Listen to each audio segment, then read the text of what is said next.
Il est 7h44 sur BFM Business et sur RMC Live. Notre invité, c'est Antoine Fouché. Bonjour, vous êtes le président de Quintet. On va parler de natalité avec vous ce matin. Vous avez rédigé pour le Haut Commissariat à la stratégie et au plan une note intitulée Décrochage démographique, 5 révolutions du marché du travail. C'est à horizon 2035. Et la première chose qu'on voit dans votre note, c'est que le chômage, c'est fini. C'est une espèce en voie de disparition. Le chômage de masse, oui, parce que en fait, ce qui, pendant plusieurs décennies, depuis le début des années 80, faisait qu'on avait, le taux de chômage moyen, c'est 9% pendant ces 4 décennies-là, c'est que on avait à peu près 150 000, 200 000 personnes de plus par an qui arrivaient sur le marché du travail. Et donc, ça faisait, à l'échelle d'un quinquennat, par exemple, que pour stabiliser le chômage, pas le baisser, mais juste le stabiliser, il fallait créer 1 million d'emplois. La nouveauté, c'est que depuis petite dizaine d'années, l'augmentation de la population active est beaucoup moins forte. Donc, il y a un peu plus de 50 000 personnes par an qui arrivent sur le marché du travail. Et à partir de 2035, ça va baisser. Et ça veut dire, et c'est complètement nouveau pour nous à l'échelle d'un demi-siècle, c'est qu'il n'y a plus besoin de croissance pour baisser le chômage. Voilà. Donc, on peut avoir une très faible croissance et un très faible chômage parce que jusqu'à présent, il fallait créer beaucoup d'emplois pour faire baisser le chômage. Maintenant, c'est à la fois une bonne et une mauvaise nouvelle, hein. Mais maintenant, il y a beaucoup moins besoin d'avoir de la croissance pour faire baisser le chômage. Et ça, c'est radicalement neuf et ça change plein de choses sur le marché du travail. Alors, ça change évidemment sur la question de la vision politique, on va en parler après, mais dans les entreprises, du coup, plus de difficultés de recrutement.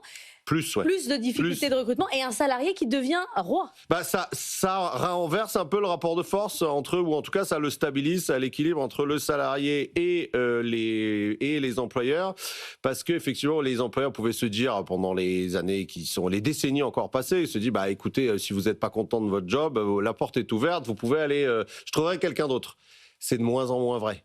Et ça, on le voit dans les enquêtes France Travail, dans les enquêtes de l'INSEE. Les tensions de recrutement des 4 dernières années, c'est les pires depuis qu'on les mesure. Et ce qui corrobore aussi ça, c'est ce que font les salariés. C'est-à-dire que depuis... Ils démissionnent. On n'a jamais autant démissionné en France. Il y a 2 millions de personnes qui démissionnent d'un CDI. Il faut avoir les ordres de grandeur là-dessus. 500 000 ruptures conventionnelles aussi. 500 000 ruptures conventionnelles. On est 28 millions, on est 68 millions de Français, 28 millions à bosser. 20 millions de salariés, 5 millions de fonctionnaires, 3 millions d'indépendants. Et sur les 20 millions de salariés, il y a 16 millions de salariés qui sont en CDI. Sur cela, il y en a 2 millions qui démissionnent chaque année de leur CDI et 500 000 qui signent une rupture conventionnelle. Mais ils démissionnent pas ou ils signent pas des ruptures conventionnelles pour aller à la piscine, contrairement à ce qu'on peut entendre un peu de temps en temps, ou partir autour du monde, etc. Il y a peut-être une toute petite minorité, mais 86% d'entre eux retrouvent un job en CDI en moins de 6 mois. Donc les salariés ont bien intégré d'une certaine manière, ou une grande partie d'entre eux ont bien intégré que le rapport de force a un peu évolué et donc ils peuvent démissionner pour aller travailler ailleurs, soit pour des augmentations salariales. Ça, on le voit pas trop encore pour une autre raison qui est que la France, contrairement à ce qu'on dit, la France, dans la majorité des cas, les boîtes en France n'ont pas beaucoup de marge pour augmenter les salaires. Soit, et c'est surtout ça le motif de démission, réembauche, avoir des meilleures conditions de travail. Et c'est vrai que là-dessus, les boîtes françaises peuvent progresser. Ce qui veut dire que l'avenir du salarié, mais pas d'ici 20 ans, hein, d'ici votre horizon, c'est 2035. Donc, on y est déjà, en fait, ça a déjà commencé parce qu'encore une fois, on n'a jamais autant démissionné dans notre pays. Et plus les années vont passer, plus les choses vont évoluer en faveur des salariés. C'est-à-dire que l'avenir, c'est un salarié roi, tranquille, qui négocie sur ses conditions de travail, mais pauvre. Oui, parce que on peut le résumer comme ça. La perspective de hausse de salaire est très faible. Elle est très faible et on peut dire que c'est contradictoire parce que normalement, quand même, quand il y a des tensions de recrutement, ça fait augmenter les salaires. Oui, mais à condition que les entreprises aient quand même des marges pour le faire. Et là, Dixit, le même institut que sur la démographie qu'est l'INSEE, en France, le partage de la valeur n'a pas changé depuis 70 ans entre les entreprises et les salariés. Dit de façon non technique, les boîtes en France, en moyenne, c'est pas partout pareil, mais en moyenne, les boîtes en France, elles n'ont pas de marge pour augmenter les salaires. Donc, vous pouvez aller d'une entreprise à une autre.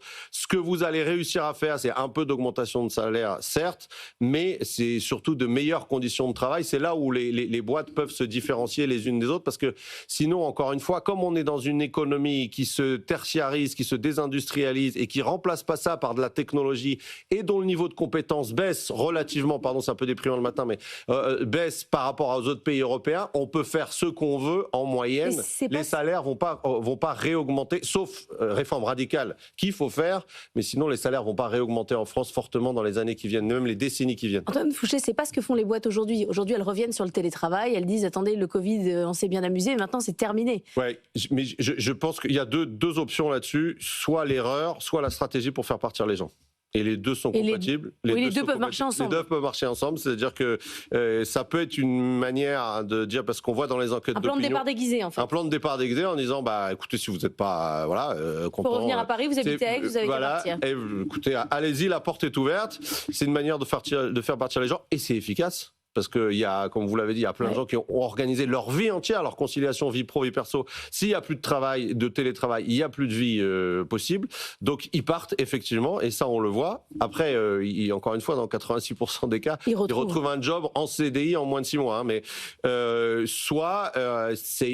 semble-t-il, je me permets de le dire, moi, ma boîte, elle fait que 11 salariés, donc je parle avec beaucoup d'humilité là-dessus. Mais ça peut être aussi une erreur d'analyse en se disant que le télétravail, c'est quelque chose qui désorganise le collectif de travail. Ça peut être le cas si c'est excessif, si c'est pas bien managé, etc. Mais il y a aussi des études qui montrent que ça permet d'accroître la motivation, la fidélité, l'attractivité, la productivité, etc. Donc faire une assimilation entre le télétravail et l'insuffisance de travail, je pense que c'est idéologique, mais que ça n'a rien à voir avec la réalité. Mais ça peut exister dans certains endroits, je dis pas le contraire. Le problème, c'est qu'il n'y a aucune politique nataliste qui fonctionne. C'est-à-dire que les primes, les cash, ça ne marche pas. Il y a un sujet sur le logement. Est-ce que si on arrive à résoudre ce problème-là, les gens font plus d'enfants? Est-ce qu'elle est là, la piste? Alors, les démographes vous diraient qu'ils sont très humbles, sans doute plus humbles que les économistes, vous disent qu'ils ne savent pas, en fait. On ne sait pas bien quelles sont les causes qui font que les parents font moins d'enfants. Mais ils mettent quand même des pistes sur la table. Dans la piste, l'une des pistes qui est le plus privilégiée, c'est pour expliquer le décrochage. Ça fait une dizaine d'années qu'on décroche. Là, ça s'est accéléré ces dernières années, mais ça fait quand même une dizaine d'années qu'on est passé un peu en dessous de 2, et là on est à 1,6. Donc en ordre de grandeur, là aussi pour les gens, on faisait plus de 800 000 bébés par an, et là on en fait à 650 000. Donc c'est quand même un gros décrochage. Il y a la principale piste, c'est le logement. Parce que là aussi, ordre de grandeur, il faut travailler aujourd'hui 2 fois plus qu'il y a 20 ans pour avoir le même logement. C'est lié au fait que pour la première fois depuis 45, les salaires ne progressent plus, ou pour le dire de façon simple, le travail ne paye plus, au sens il ne permet plus d'améliorer sa niveau de vie matériel. Et à l'inverse, les prix du logement n'ont jamais autant augmenté que depuis 15 ans. Et donc le décalage entre les deux fait que vous travaillez pareil, autant, même niveau de salaire, même niveau de qualification qu'il y a 20 ans, vous avez un logement 2 fois plus petit. Donc les gens s'endettent davantage, mais l'arbitrage aussi se fait souvent avec une pièce en moins. Et une pièce en moins, disent les démographes, ils disent pas qu'il y a une corrélation directe, mais ils disent ça peut expliquer dans beaucoup de cas le fait d'avoir un enfant en moins ou d'attendre avant d'avoir un premier enfant ou un deuxième enfant. Mais les ordres de grandeur dans les métropoles où sont notamment les jeunes cadres très diplômés, etc., corroborent largement ça. C'est-à-dire qu'un couple de jeunes cadres, avant d'avoir 50 mètres carrés pour avoir au moins 2 pièces, un salon, vous attendez au moins 10 ans, sauf si vous êtes héritier. Voilà. Merci beaucoup Antoine Fouché d'être venu ce matin nous remonter le moral sur toutes les questions de démographie, mais ça fait du bien de parler des vrais sujets.